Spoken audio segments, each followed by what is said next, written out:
Okay hello Misty welcome back to my channel. तो आज का हमारा जो वीडियो लेक्चर रहने वाला है इस पे हम अगेन हमारी ऑर्गेनिक केमिस्ट्री की unit ultraviolet visible spectroscopy को आगे कंटिन्यू करते हैं।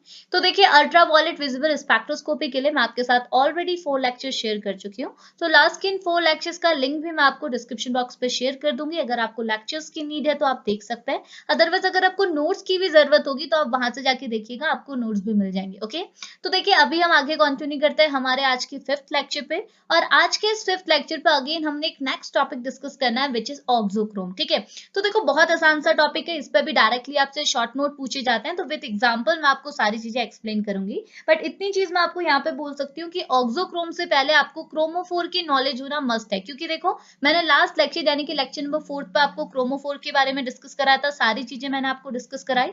तो क्रोमोफोर के ही साथ उसको एक सपोर्टिंग ग्रुप प्रेजेंट होता है विच इज ऑक्सोक्रोम। तो ऑक्सोक्रोम अगर आप डिस्कस कर रहे हैं तो होप आपको क्रोमोफोर की नॉलेज होगी। और मैं ये टॉपिक इसी अकॉर्डिंग पढ़ाऊंगी कि आपको पहले क्रोमोफोर के बारे में पता है, देन आप ऑक्सोक्रोम पे आए हुए। ओके, तो देखो आसान सा लेक्चर है, छोटा सा है, एग्जांपल के साथ हम कवर करते हुए चलेंगे। तो स्टार्ट करते हैं लेक्चर को। ठीक है, तो देखिए लेक्चर को हम कुछ इस तरीके से स्टार्ट करते हैं, जैसे आपको फर्स्टली ये चीज समझनी पड़ेगी कि ऑक्सोक्रोम होता क्या है, देन हम लोग आगे बात करेंगे।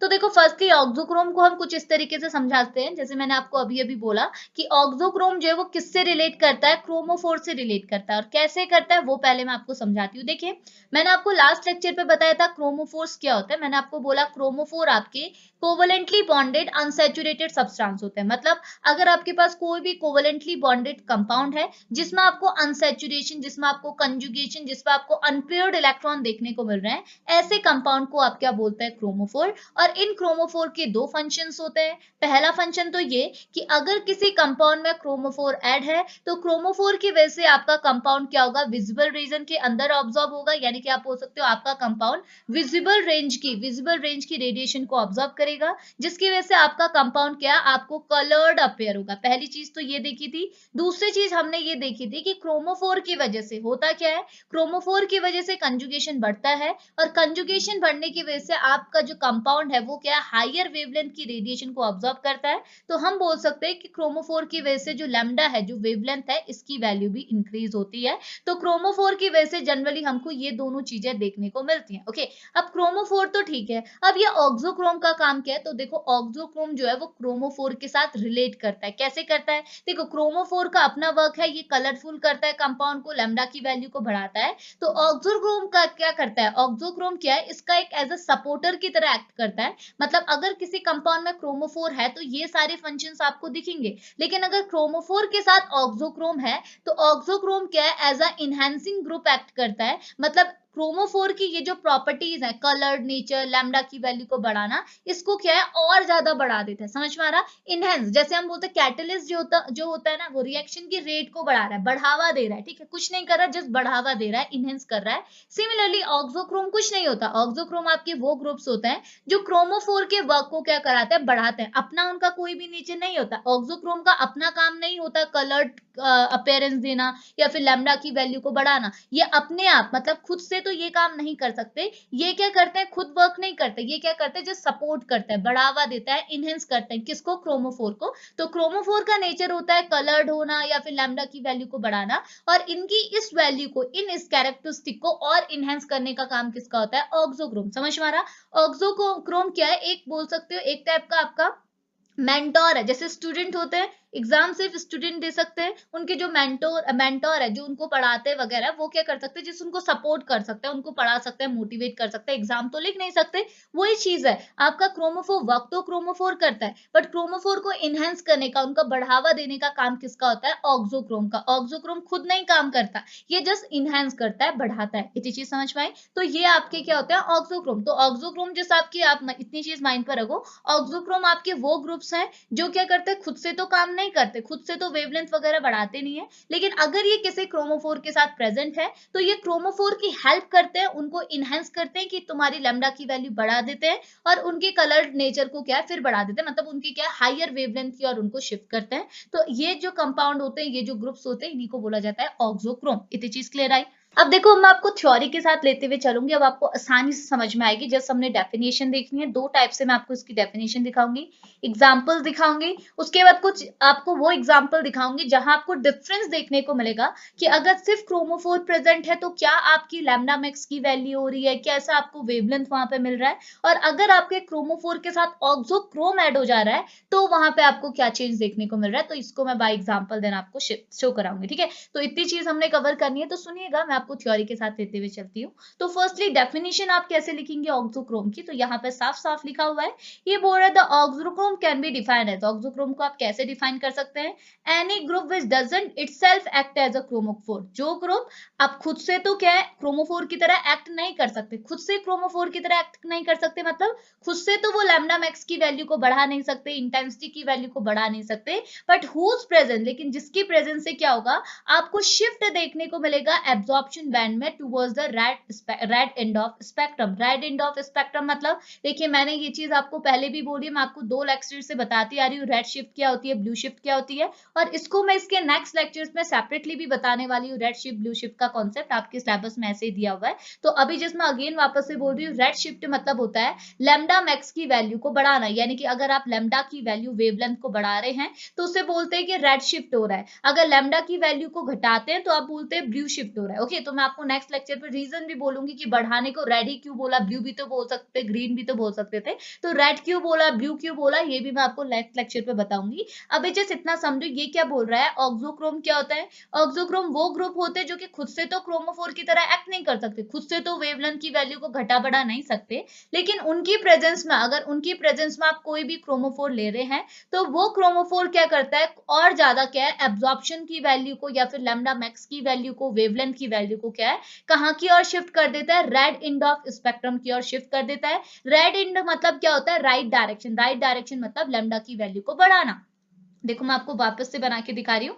आपका स्पेक्ट्रा कुछ स्टेप से होता है, कंफ्यूज नहीं होना, स्पेक्ट्रा कुछ स्टेप का होता है। इसमें जो वर्टिकल कोऑर्डिनेट होता है इसमें आप लेते हैं एब्जॉर्प्शन, कितना एब्जॉर्प्शन हुआ है, और हॉरिजेंटल कोऑर्डिनेट पे क्या लेता है, लैम्डा, यानी कि कितना लैम्डा, यानी कि कितनी वेवलेंथ ली गई है एब्जॉर्प्शन के टाइम पे। तो होता क्या, सपोज कीजिए आपका जो इनिशियल स्पेक्ट्रा है वो कुछ इस टाइप का है। अगर मैं बोलूँ यहाँ रेड शिफ्ट हुआ है, मतलब आपका जो स्पेक्ट्रा है थोड़ा सा यहाँ को बढ़ा हुआ है, यहाँ को बढ़ा है, मतलब ओरिजिनल तो आपका कहाँ था, देखिएगा ओरिजिनल तो आपका ये था, लेकिन अगर यहाँ पर रेड शिफ्ट हुआ तो आपका स्पेक्ट्रा कुछ आगे को शिफ्ट हो जाएगा, यानी कि लैम्डा की वैल्यू पहले इस पोजीशन में थी लैम्डा मैक्स की, अब कहाँ पहुंच गई, इस पोजीशन में। आप देख सकते हैं लैम्डा की वैल्यू में क्या हुआ, इंक्रीमेंट हुआ। तो रेड शिफ्ट होना मतलब लैम्डा की वैल्यू में इंक्रीमेंट हुआ, तो वो तो हमको पता है, क्रोमोफोर की वजह से लैम्डा की वैल्यू इंक्रीज तो होती है, लेकिन अगर ऑक्सोक्रोम प्रेजेंट है तो क्रोमोफोर का वर्क क्या हो जाएगा, बढ़ जाएगा, क्रोमोफोर क्या हो जाएगा, थोड़ा इनहेंस हो जाएगा, इसकी टेंडेंसी, रेड शिफ्ट करने की जो टेंडेंसी है वो थोड़ी सी और बढ़ जाएगी। तो ऐसे ग्रुप्स को ही हम क्या बोलते हैं, ऑक्सोक्रोम। इतनी चीज क्लियर आई।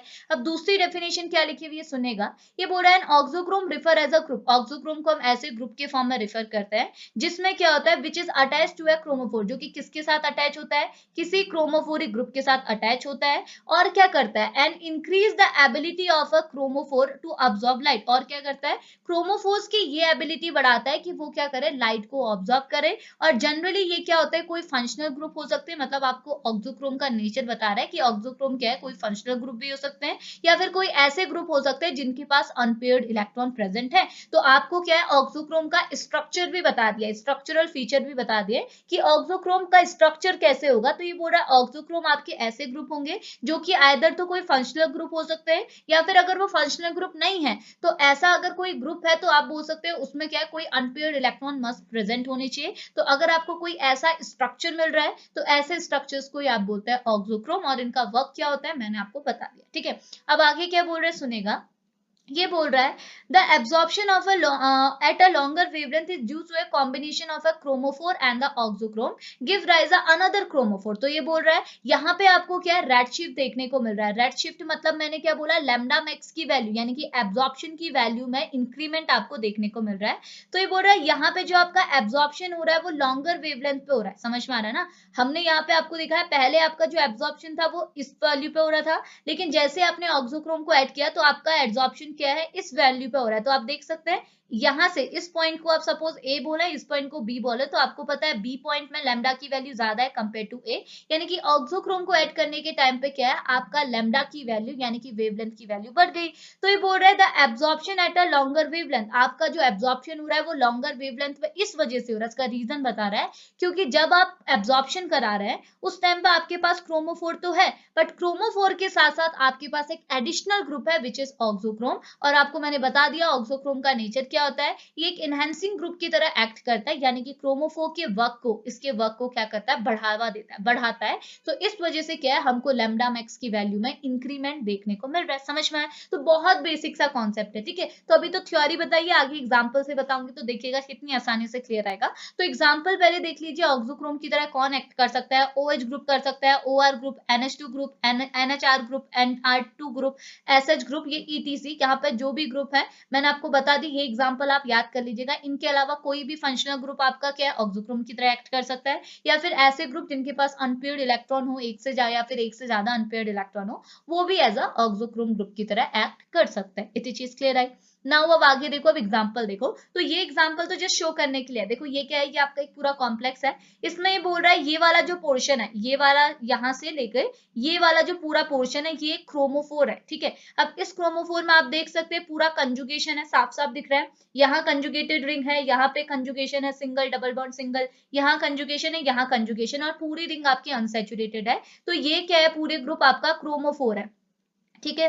क्रोमोफोर है, मतलब अगर आप इसके थ्रू क्या एब्जॉर्प्शन बनाएंगे, इसके थ्रू स्पेक्ट्रा बनाएंगे, तो स्पेक्ट्रा क्या होगा, आपका हायर वेवलेंथ का होगा, ठीक है। लैम्डा की वैल्यू यहाँ पे ज्यादा होगी। लेकिन अगर मैं क्या करूं, इसके साथ एक ऑक्सोक्रोम को ऐड कर दूं, ऑक्सोक्रोम हमारा क्या है, NR2, तो हमने ऊपर देखा था NR2 हमारा क्या होता है, एक ऑक्सोक्रोम होता है। क्यों? क्योंकि यहाँ पे आपके नाइट्रोजन के ऊपर क्या अनपेयर्ड इलेक्ट्रॉन है, तो ये यहाँ पर एज ऑक्सोक्रोम की तरह एक्ट कर सकता है। तो अगर मैंने इसके साथ ऑक्सोक्रोम ऐड कर दिया, ये मेरा ऑक्सोक्रोम है, तो मुझे क्या देखने को मिलेगा कि इस ऑक्सोक्रोम की वजह से ये लैम्डा की वैल्यू में क्या आ गया, इंक्रीमेंट हो गया, यानी कि लैम्डा की वैल्यू अब और थोड़ा आगे शिफ्ट हो गई। ऐसे कुछ समझ में आया? यानी कि लैम्डा की वैल्यू इनिशियली यहाँ पे थी, लेकिन ऑक्सोक्रोम की वजह से इस लैम्डा की वैल्यू में अगेन आपको इंक्रीमेंट देखने को मिला। ये जैसे एक रफ स्ट्रक्चर ऑफ एक रफ इमेज आप दिखा सकते हैं कि ये वाला पोर्शन आपका क्रोमोफोर है और यहाँ पे आपने NR2 ग्रुप ऐड कर दिया, ये बन गया आपका ऑक्सोक्रोम। इतनी चीज क्लियर आई? अब प्रॉपर एग्जांपल देखो, सुनिएगा यहाँ पे क्या बोल रहा है। पहले तो ये सुन लीजिएगा, एक पॉइंट आपको और लिखे हुए हैं। ये बोल रहा है द इफेक्ट ऑफ ऑक्सोक्रोम, जो आपका ऑक्सोक्रोम है इसका इफेक्ट किस वजह से, ये आपको बोल रहा है कि ऑक्सोक्रोम ठीक है क्रोमोफोर की टेंडेंसी बढ़ाता है, बट किस वजह से बढ़ाता है, तो यहाँ लिखा हुआ है due to its ability to extend the conjugation of a chromophore by sharing a non bonded electron. तो देखो बहुत इंपॉर्टेंट पॉइंट इसने यहाँ पर को बताया है। तो ये बोल रहा है कि चलो ये चीज तो हमने मान ली कि जो आपका ऑक्सोक्रोम है वो क्रोमोफोर की टेंडेंसी बढ़ा रहा है, ओके। बट क्यों बढ़ा रहा है, कैसे बढ़ा रहा है, तो यहाँ पे उसका रीजन दिया हुआ है, क्योंकि हमने अभी अभी पढ़ा कि ऑक्सोक्रोम आपके वो ग्रुप होंगे जिनके पास अनपेयर्ड इलेक्ट्रॉन होंगे, और हमने एक एग्जांपल में भी देखा यहाँ पे आपका N जो है इसके पास अनपेयर्ड इलेक्ट्रॉन है। तो सारा खेल क्या होता है, इस अनपेयर्ड इलेक्ट्रॉन का होता ये है कि आपके ऑक्सोक्रोम में जो अनपेयर्ड इलेक्ट्रॉन होते हैं ये कहाँ इन्वॉल्व हो जाते हैं, कंजुगेशन में। हो सकता है ना कि नाइट्रोजन अपने अनपेयर्ड इलेक्ट्रॉन को कहाँ दे दे, यहाँ दे दे, और यहाँ पे डबल बॉन्ड बन जाए और यहाँ पे बॉन्ड की शिफ्टिंग हो जाए। मतलब हो ये सकता है कि यहाँ पे क्या है, कंजुगेशन और ज्यादा इनहेंस हो सकता है। तो मैंने आपको लास्ट लेक्चर पे बताया था कि जितना ज्यादा आपको कंजुगेशन मिलेगा उतनी ज्यादा चीज आपकी स्टेबल होगी, और जितनी ज्यादा चीज आपकी स्टेबल होगी उतनी कम वहां पे एनर्जी की वैल्यू होगी, और जितनी कम एनर्जी होगी उतना ज्यादा वेवलेंथ होगा। मैंने एक्चुअल रीजन तो आपको लास्ट लेक्चर पे बताया था, मैंने आपको पूरा किसका, बीटा कैरोटीन का एग्जांपल देते हुए।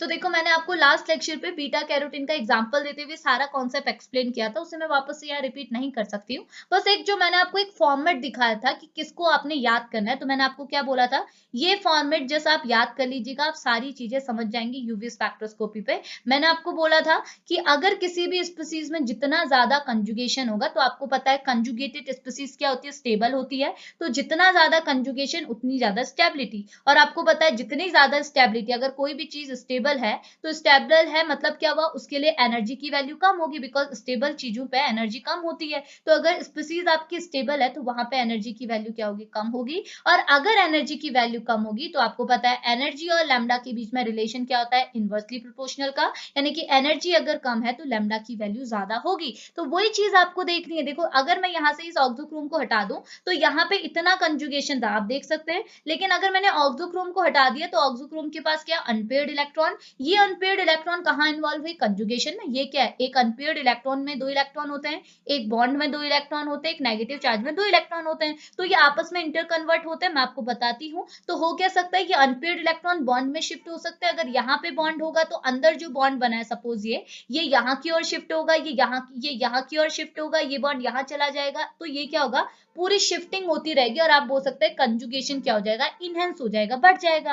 और अगर कंजुगेशन बढ़ा तो स्टेबिलिटी और ज्यादा बढ़ेगी, और जितनी ज्यादा स्टेबिलिटी बढ़ेगी उतनी कम एनर्जी होगी, और जितनी कम एनर्जी होगी उतना ज्यादा वेवलेंथ होगा, और जितना ज्यादा वेवलेंथ होगा आपका स्पेक्ट्रा उतना ही ज्यादा कहाँ की ओर शिफ्ट होगा, रेड इंड की ओर शिफ्ट होगा, यानी कि उतना ही ज्यादा आपका स्पेक्ट्रा क्या है, लेफ्ट हैंड डायरेक्शन में शिफ्ट होगा, जिसे आप बोल रहे हैं रेड इंड ऑफ स्पेक्ट्रा। हमने बोला जो आपका एब्जॉर्प्शन है वो कहाँ की ओर शिफ्ट हो रहा है, red end of spectra. Red end of spectra मतलब लैम्डा की वैल्यू बढ़ रही है, तो वही चीज तो हमने बोला, लैम्डा की वैल्यू खुद बढ़ रही है। तो अब इसका रीजन आपको दिखाया गया कि क्यों ऑक्सोक्रोम की वजह से ये चीज हुई। तो होप आपको इतना क्लियर आया होगा, क्योंकि ऑक्सोक्रोम के पास क्या होते हैं, अनपेयर्ड इलेक्ट्रॉन, और उसके अनपेयर्ड इलेक्ट्रॉन की वजह से क्या होता है, कंजुगेशन हो जाता है इनहेंस, और कंजुगेशन बढ़ने की वजह से क्या हो जाता है, हमारी स्टेबिलिटी बढ़ती है, स्टेबिलिटी बढ़ने की वजह से एनर्जी कम होती है, और जितनी कम एनर्जी उतना ही ज्यादा हमारा लैम्डा। इतनी चीज समझ में आई, तो बहुत आसान है, ठीक है।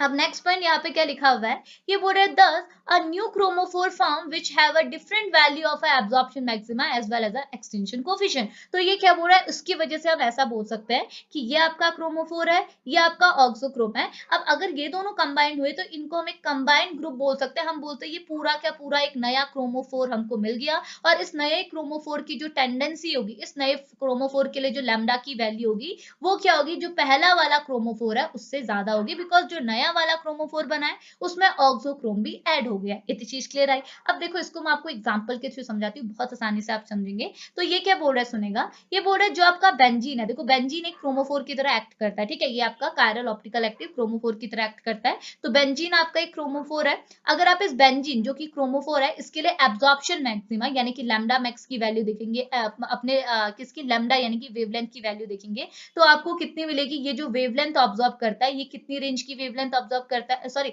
ये जो रेडिएशन ऑब्जॉर्व करता है तो वो कितने वेवलेंथ की रेडिएशन को ऑब्जॉर्व करता है, ये करता है 255 एमन्यू की रेडिएशन, ओके। और इसके लिए एक्सटिंक्शन कोफिशिएंट की वैल्यू कितनी होती है, 203 होती है, ठीक है। अब देखो ये तो आपका बेंजीन है जो कि क्या है, एक अकेला आइसोलेटेड क्रोमोफोर की तरह एक्ट कर रहा है, ओके। लेकिन अगर मैं इस बेंजीन को कंपेयर करूं एनिलीन के साथ, तो एनिलीन में क्या होता है, तो आप देख सकते हैं, मैंने बेंजीन नहीं बनाया, मैं सपोज चलो बेंजीन यहाँ पे बना देती हूँ। ये आपका बेंजीन है, ठीक है। इस बेंजीन के लिए ये बोल रहा है जो आपका लैम्डा मैक्स की वैल्यू है वो कितनी है, 255 एमन्यू है, और यहाँ पे एक्सटिंक्शन कोफिशिएंट की वैल्यू कितनी है, 203। ये चीज क्लियर है। अब देखो अगर इस बेंजीन को मैं किसके साथ रिलेट करूं, एनिलीन के साथ, तो एनिलीन और बेंजीन में कितना डिफरेंस है, बस इतना डिफरेंस है कि एनिलीन में एक NH2 ग्रुप ऐड होता है, और आपको मैंने यहाँ एग्जांपल पे बताया था कि NH2 ग्रुप क्या होता है, एक टाइप का ऑक्सोक्रोम होता है, बिकॉज यहाँ पे नाइट्रोजन के ऊपर अनपेयर्ड इलेक्ट्रॉन होता है। तो मैंने क्या कर दिया, क्रोमोफोर के साथ एक ऑक्सोक्रोम को भी ऐड कर दिया, विच इज NH2, ओके। अब देखो इस NH2 को ऐड करने की वजह से क्या हुआ, आपको यहाँ डिफरेंस साफ साफ दिख रहा है। ये बोल रहा है एनिलीन के लिए अगर आप लैम्डा मैक्स की वैल्यू देखेंगे तो कितनी मिलेगी, 280 एमयू, और बेंजीन के लिए कितनी है, 255। तो आप देख सकते हैं 255 से कितने में चेंज आया, 280 में चेंज आया, किसकी वजह से, सिर्फ एक NH2 ग्रुप एक ऑक्सोक्रोम को ऐड करने की वजह से। इसका मतलब क्या है, आपको यहाँ पे डिफरेंस देखने को मिला, पहले इनिशियल वैल्यू 255 थी, लेकिन जैसे आपने ऑक्सोक्रोम NH2 को ऐड किया तो यहाँ पे आपकी लैम्डा मैक्स की वैल्यू बढ़ गई, यानी कि वेवलेंथ की वैल्यू बढ़ गई। बढ़ना मतलब क्या होता है, रेड शिफ्ट होना, यानी कि आपकी वेवलेंथ की वैल्यू बढ़ गई, यानी कि यहाँ की और किसकी, इसको बोलते हैं रेड शिफ्ट, और अगर कम होती तो आप बोलते ब्लू शिफ्ट। तो आपने साफ साफ देखा बढ़ गई, और एब्जॉर्प्शन एक्सटिंक्शन कोफिशिएंट की वैल्यू भी बढ़ गई। देखो पहले 203, अब कितनी होगी, 1430। चीजें समझ में आई। तो यहाँ पे सिर्फ एक ऑक्सोक्रोम के एडिशन की वजह से इतना डिफरेंस आपको देखने को मिला। इतनी चीज क्लियर आई। तो हम बोल सकते हैं यहाँ पे क्या है, NH2 ग्रुप, अमीनो ग्रुप क्या है आपका, एक ऑक्सोक्रोम की तरह एक्ट कर रहा है। कितना आसान था। अब कैसे कर रहा है, क्यों लैम्डा की वैल्यू बढ़ी, तो हमने ऊपर रीजन समझ लिया। हुआ क्या, बेंजीन में आपको कंजुगेशन देखने को मिलता but with in a ring मिलता, इस पूरी रिंग के अंदर मिलता। लेकिन NH2 ग्रुप ऐड करने की वजह से, अमीनो ग्रुप ऐड करने की वजह से आपको क्या मिला कि ये जो है लोन पेयर ऑफ इलेक्ट्रॉन, ये भी तो बॉन्डिंग में इन्वॉल्व हो सकते हैं। आप क्या कर सकते हैं, इसे नीचे शिफ्ट कर सकते हैं, यानी कि ये वाली रिंग भी अब क्या है, कंजुगेशन में इन्वॉल्व हो जाएगी। यहाँ जो बॉन्ड था, एक मिनट रुकिएगा, ये देखिए यहाँ पे भी आपके बॉन्ड्स होंगे, ये तो ये बॉन्ड कहाँ चला जाएगा, अगर डबल बॉन्ड यहाँ आएगा तो ये बॉन्ड यहाँ चला जाएगा, ये बॉन्ड यहाँ चला जाएगा, ये बॉन्ड यहाँ चला जाएगा। तो आप देख सकते हैं अब कंजुगेशन आपका बढ़ गया। पहले तीन तीन ही पाई बॉन्ड आपके कंजुगेशन में इन्वॉल्व थे, अब कितने हो गए, 4, यानी कि कंजुगेशन इनहेंस हुआ।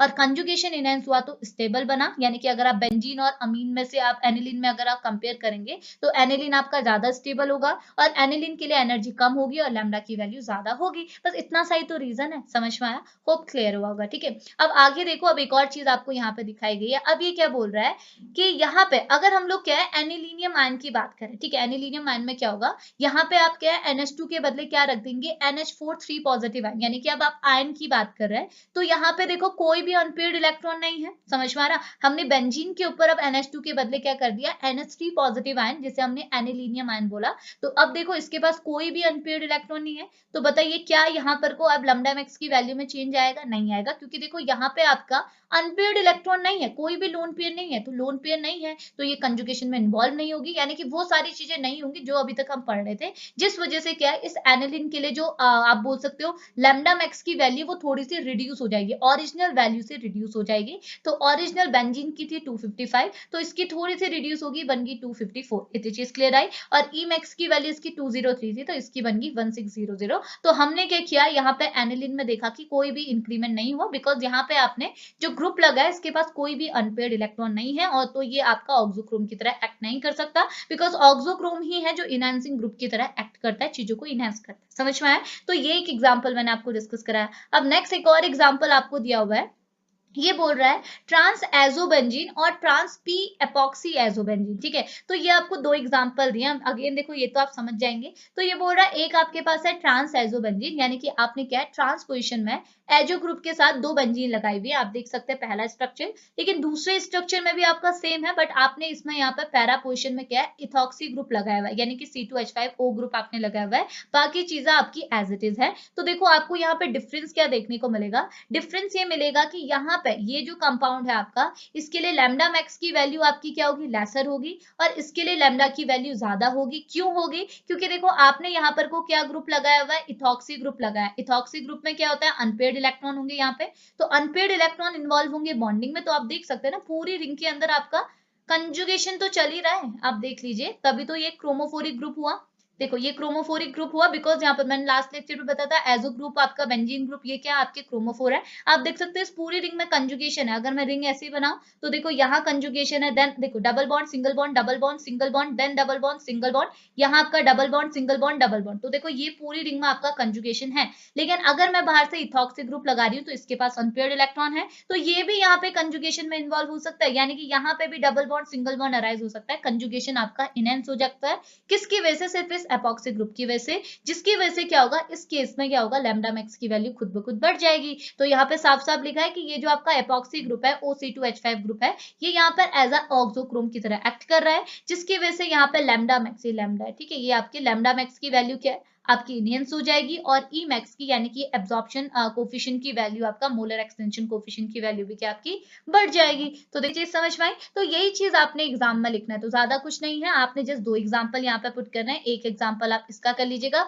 एक एग्जाम्पल यहाँ पे आपने वैल्यू सारी दी हुई है, तो आप सारी चीजें लिखिएगा। और ये भी बताइएगा कि अगर हमने इसके बदले NH2 के बदले कोई दूसरा ग्रुप लग दिया, जैसे एनिलीनियम आयन कर दिया, NH3 पॉजिटिव आयन कर दिया, तो ऐसा नहीं कि कोई ग्रुप ऐड करने की वजह से चेंज आ रहा है, ग्रुप की वजह से चेंज नहीं आता, चेंज आता है कि कौन सा ग्रुप ऐड कर रहा है। अगर आप ऑक्सोक्रोमिक ग्रुप ऐड कर रहे होंगे देन आपको लैम्डा मैक्स की वैल्यू में इंक्रीमेंट मिलेगा, अदरवाइज कोई भी चेंज नहीं मिलेगा। समझ में आया? तो ये चीज आपने यहाँ पे पुट करनी है। तो देखो आसान सा कॉन्सेप्ट था ऑक्सोक्रोम का, तो होप आपने क्रोमोफोर पढ़ा होगा, देन आपको ऑक्सोक्रोम बहुत आसानी से समझ में आ जाएगा। ठीक है, तो अभी इस लेक्चर को यहीं पे फिनिश कर लेते हैं। नेक्स्ट लेक्चर पे हम बात करेंगे ये जो मैंने आपको रेड शिफ्ट ब्लू शिफ्ट दिखाई ना, ये सारी चीजें हमने नेक्स्ट लेक्चर पे डिस्कस करनी है। जैसे मैंने आपको लास्ट पे जब मैंने क्रोमोफोरिक इफेक्ट बताया था, तो मैंने बताया था क्रोमोफोर की वजह से 4 टाइप के इफेक्ट आपको ऑब्जर्व होते हैं, तो वो सारे इफेक्ट ही हम नेक्स्ट लेक्चर यानी कि लेक्चर नंबर 6 पे डिस्कस करेंगे। तो अभी इस लेक्चर को फिनिश करते हैं। तो अगर आपके लिए लेक्चर हेल्पफुल रहा हो तो प्लीज लेक्चर को लाइक करते हुए जाइएगा, चैनल को सब्सक्राइब करते हुए जाइएगा। ओके, तो अभी इस लेक्चर को फिनिश कर लेते हैं, मिलेंगे नेक्स्ट लेक्चर पे, तब तक के लिए बाय बाय।